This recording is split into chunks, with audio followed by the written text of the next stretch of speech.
আমাদের বলতে বিগত সরকারগুলি যেই সরবরাহ লাইনটা একেবারে বন্ধ করে গিয়েছিল। ভ্যাকসিনের কাজ ডিসেম্বর 2020 পরে ভ্যাকসিনের কাজ যেটা হওয়ার কথা ছিল আফটার এভরি 4 ইয়ার্স, সেই কাজটা বিগত সরকার করেনি, যেই কারণে একটা বিশাল গোষ্ঠীর বাচ্চা আনভ্যাকসিনেটেড ছিল।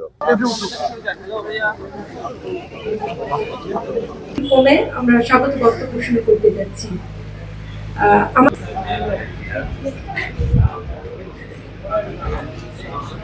প্রশ্নই ওঠে না জরুরি অবস্থা ঘোষণা, এমন কিছু হয় নাই। হ্যাঁ, we were in a problem.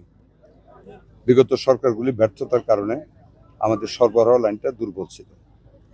All on a sudden যখন মিজেলস শুরু হলো, আমরা তড়িৎ গতিতে দ্য ফার্স্ট নাইট, যেই রাতে একটা শিশু আমাদের সংক্রামক ব্যাধি হাসপাতালে মারা গেল, আমরা দেন ওটা আমরা গিয়েছি, আমার ডিজি সাহেব গেছেন, সচিব সাহেব আসছেন, আমরা গিয়েছি এবং ওখানে আমরা 18 ঘন্টার মধ্যে, ইট ওয়াজ a very tough job.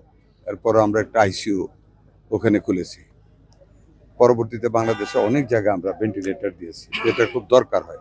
Measles হওয়ার পরে যখন নিউমোনিয়া হয়, লাং যখন কনজেস্টেড হয়ে যায়, তখন অক্সিজেন ইনফ্লো আউটফ্লোর জন্য ভেন্টিলেটরের প্রয়োজন।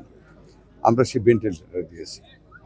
সবচেয়ে বড় দরকার যে জিনিসটা, যেটা আমাদের খুবই শর্টফল ছিল, আমাদের বলতে বিগত সরকারগুলি যেই সরবরাহ লাইনটা একেবারে বন্ধ করে গিয়েছিল, ইন্টেনশনালি অর নন ইন্টেনশনালি, আমাদের হাতে ভ্যাকসিন তারা রেখে যায় নাই।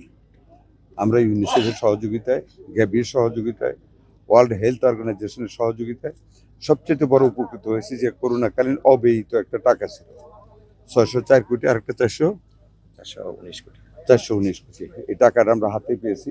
আমরা এডিবির মাধ্যমে টাকাটা ইউনিসেফকে দিয়ে আমরা অ্যাডভান্স ডেলিভারি দিয়েছি। গ্যাবি আমাদেরকে তাদের স্টক থেকে সিরিঞ্জ দিয়েছে, ভ্যাকসিন দিয়েছে। উই আর নাও মানে একেবারে well equipped to fight against the measles.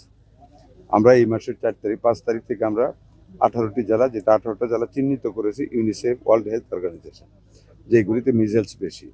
18টা জেলার 30টা উপজেলায় আমরা তো ওই দিন থেকে ভ্যাকসিনের কাজ শুরু করেছি। গত 12 তারিখে আমরা Dhaka city, north, south, Mymensingh, Barishal city কর্পোরেশনে আমরা ভ্যাকসিন দেওয়া শুরু করেছি বাচ্চাদেরকে। আর আজকে থেকে সারা দেশব্যাপী আমরা শুরু করেছি। কাজে ইমার্জেন্সি ঘোষণা করার মতন অবস্থা দেশে হয় নাই। আর আমরা এটার যে অগ্রযাত্রাটা ছিল, আশা করি আগামী 2-3 দিনের ভিতরে এই ভ্যাকসিনেটের কাজটা এগিয়ে গেলে এই অ্যাটাকটা যেটা আক্রান্তের যে মানে পরিমাণটা আমাদের শিশুদের উপর মিজেলসের, এটা কমে আসবে ইনশাল্লাহ। একটা দুর্যোগ কত দিনের ভিতর, এটা কিন্তু ডেফিনিট করে বলা খুব কঠিন কাজ, বাট আমরা ভ্যাকসিনেশন করে যাচ্ছি।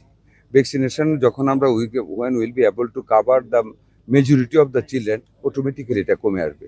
এটা যেইভাবে যেই রেট অফ প্রোগ্রেশন এটা ছিল, যেই রেটে এটা বৃদ্ধি হচ্ছিল, ওই রেটটা কিন্তু কমে আসছে। আর যারা জরুরি অবস্থা ঘোষণা করতে বলে, আমি জানি না কেন বলেছে, this is not the time to declare emergency. What for emergency? আপনাদের নারায়ণগঞ্জে তো একটা রুগী নেই হামে, আপনাদের সিভিল সার্জন আমাকে বলেছে ইমার্জেন্সি দিব। ইমার্জেন্সি কখন হয় একটা দেশে? যখন টোটাল ল্যান্ড, টোটাল পপুলেশন যখন আক্রান্ত হয়ে যায়। করোনার সময় তো ইমার্জেন্সি হয় না, দ্যাট ওয়াজ মোর সিভিয়ার। আর এখন একটা পার্ট আমাদের মিজেলস, অবশ্যই আমি কষ্ট পাই, আমি একজন বাবা, যে কিছু বাচ্চা মারা গেছে। এটা আমি তো আপনাদেরকে বলেছি যে ভ্যাকসিনের কাজ ডিসেম্বর 2020 পরে ভ্যাকসিনের কাজ যেটা হওয়ার কথা ছিল আফটার এভরি 4 ইয়ার্স, সেই কাজটা বিগত সরকার করেনি, যেই কারণে একটা বিশাল গোষ্ঠীর বাচ্চা আনভ্যাকসিনেটেড ছিল, যেই কারণে হামটা অ্যাটাক করেছে। আমরা তো ভ্যাকসিনেটেড শুরু করেছি 5 তারিখ থেকে, ইনশাল্লাহ আপনারা সহযোগিতা করবেন। আমরা ভ্যাকসিনেশনের কাজ করি। No no, not at all মহামারী না এটা। আমরা যে এলাকাগুলির হামের প্রাদুর্ভাব বেশি হয়েছে, এলাকাগুলির আমরা টার্গেট করে 85% অলরেডি আমরা ভ্যাকসিনেশনের আন্ডারে নিয়ে আসছি এবং সিটি কর্পোরেশন সেটা করতেছে। যেখানে হবে আমরা সেখানে ঝাঁপিয়ে পড়বো ইনশাল্লাহ। এটা কথা বলি, ঢাকা শহরে কোনো প্রচার মানুষ আমরা প্রচার করতেছি, আমরা প্রচার তো সমানে করতেছি। আসলে তো আপনি দেখবেন খুব অল্প সময়ের ভিতরে টিকা হামটা এসেছে, আমরাও তড়িৎ গতিতে শুরু করেছি। এবং আমি আপনাকে আনন্দের সাথে বলি, ঢাকা শহরে কিন্তু হামের প্রাদুর্ভাব কম।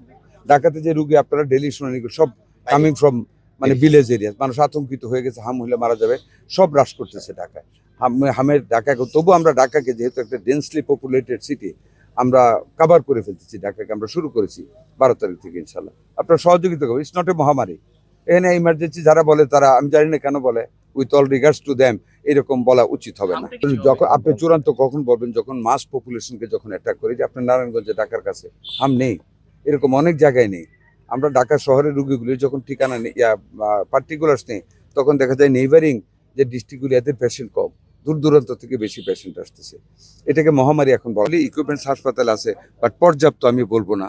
একটা জিনিস আপনারা মনে রাখবেন, আমাদের 18 থেকে মতান্তরে 20 কোটি লোক, ডাক্তার আছে কয়জন? এই পরশুদিন আমরা মিটিং করেছি আবার স্পেশাল বিসিএস করে ডাক্তার নেওয়ার জন্য। আমি অবশ্যই আমাদের ডাক্তারদেরকে অনার করি। এই মানুষগুলিকে, এই যে করোনাকালীন সময় সারা পৃথিবীতে কত মানুষ মারা গেছে, আর আমাদের ডাক্তাররা জীবন দিয়েছে, কিন্তু আমাদেরকে কিন্তু ভালো রেখেছেন। নার্সরা কাজ করেছে, স্বাস্থ্যকর্মীরা কাজ করেছে, আমরা ফাইট করেছি। আমাদের ডাক্তাররা প্রুফ করেছে দে ক্যান। তারা মিজেলসও প্রুফ করতেছে যে দে ক্যান। আমাদের ডাক্তাররা কিডনি ট্রান্সপ্লান্টেশন করতেছে, লিভার ট্রান্সপ্লান্ট করতেছে, বোন মেরু ট্রান্সপ্লান্টেশন করতেছে আল্লাহর রহমতে।